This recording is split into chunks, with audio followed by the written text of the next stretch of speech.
Let me get you to reflect here because you were a sponsor of the legislation that made Juneteenth a national holiday last year. And along with July 4th, I'm wondering what do the two holidays say, not just about the arc of American history, but also about the values this country has stood for, but not always lived up to?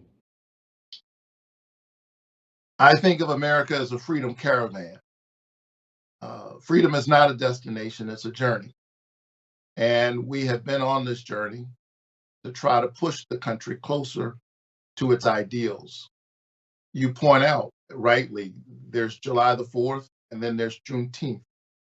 Frederick Douglass, who was a great patriot, loved the country, and an abolitionist, had a famous speech in the 1800s before the Emancipation Proclamation entitled, "It is yours, not mine."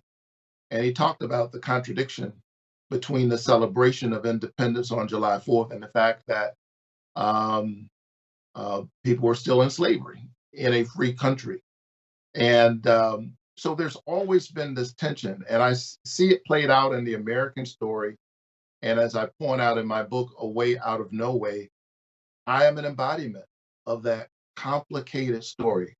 Uh, I wouldn't want to live anywhere else in the world. I love this country, and that's why I keep fighting for its ideals. I won a hard fought race, which made me Georgia's first Black senator, by the way, only the 11th Black senator in the whole history of the country. The next day, I was feeling great. I was on all the morning shows. It was a hard fought race. I was on Morning Joe. I was on CBS this morning. I knew I had arrived because I was on The View talking to Whoopi Goldberg. It was a great morning. It was the morning of January 6th. And so by lunchtime, we could see that something was unfolding in the Capitol. And by the end of the day, we had all witnessed the most violent attack on our Capitol since the War of 1812. Anti-Semitic and racist and xenophobic signs trafficked through our Capitol. And so on January 5th, think about that. Georgia, a former state of the Confederacy, sends a powerful message to the nation, regardless of your politics or political party. It sent an African American and a Jew over against the ugly side of our history from the South to the United States January 5th.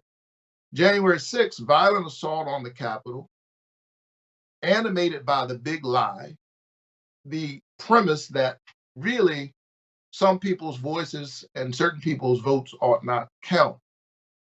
You don't get to determine the direction of the country. And so here's where we really live.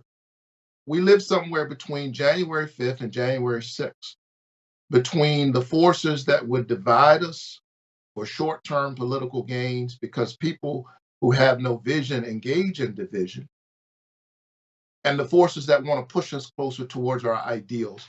I choose January 5th, time and time again.